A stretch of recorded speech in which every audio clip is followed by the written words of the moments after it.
बिस्मिल्लाहिर्रहमानिर्रहीम। हमारे पास इरहाजूस कंपनी का TCM T50P मॉडल है। TCM T50P मॉडल को आप मीडियम वोल्टेज लो वोल्टेज दोनों के लिए यूज़ कर सकते हैं। इसके लिए सबसे इम्पोर्टेंट चीज़, इसको आप एज ए कम्युनिकेशन करके SCADA सिस्टम के ऊपर EMS के ऊपर आप इसको इंटीग्रेट कर सकते हैं।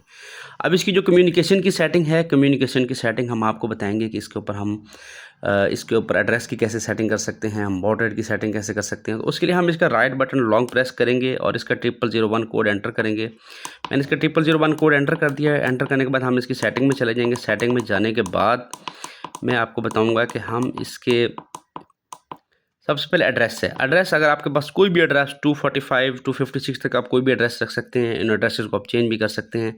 तो मुख्तलिफ मीटर्स की आप ऑब्वियसली अगर आपने मीटर्स को लूप किया हुआ है तो आप उसके एड्रेसेस आपको डिफरेंट रखने पड़ेंगे।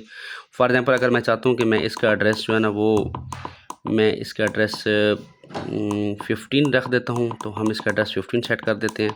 मैंने इसका कम्युनिकेशन का एड्रेस मैंने 15 सेट कर दिया है, जिसको हम पैराफल नंबर भी बोलते हैं। उसके बाद इसके बॉर्ड रेट की सेटिंग है, तो इसमें डिफरेंट हम बॉर्ड रेट्स की सेटिंग कर सकते हैं। हम 19200 38,400 1200 2400 4800 9600 और 38,400 तक हम इसके बॉर्ड रेट को सेट कर सकते हैं।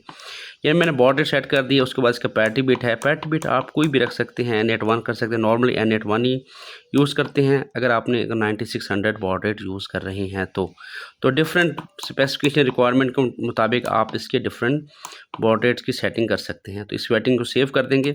हम इसकी सेटिंग को सेव कर देंगे, लेकिन इससे साथ साथ हम आपको बताएंगे कि इसके कम्युनिकेशन के कनेक्शंस कैसे होंगे। जी, इसमें आप कम्युनिकेशन के एड्रेसेस देखेंगे कि देखिए इसके हमारे पास A और B हमारे पास इसके बैक पे है। इसके कनेक्शन हम जितने भी 32 मीटर्स एक RS-485 कनेक्शन के साथ हम लूप कर सकते हैं। तो हम क्या करेंगे कि इसमें A से जो केबल निकलेगी दूसरे मीटर के A में जाएगी, जो B से केबल निकलेगी तो दूसरे मीटर के B में जाएंगे। इस तरह सेम एज इट इज़ ये RTU के अंदर चले जाएंगे और सेम A और B आपस में हम मीटर्स को हम लूप करके जा रहे होंगे और लूपिंग के बाद हमारे पास 2 केबल्स आएंगी जो कि हम RTU में देंगे। RTU में देने के बाद हम उसके बाद RS-485 हम ईथरनेट या वाईफाई कन्वर्टर लगा देंगे।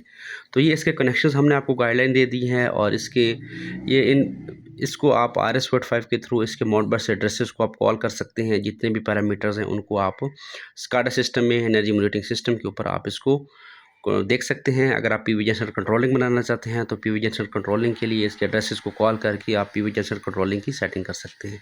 Thank you so much.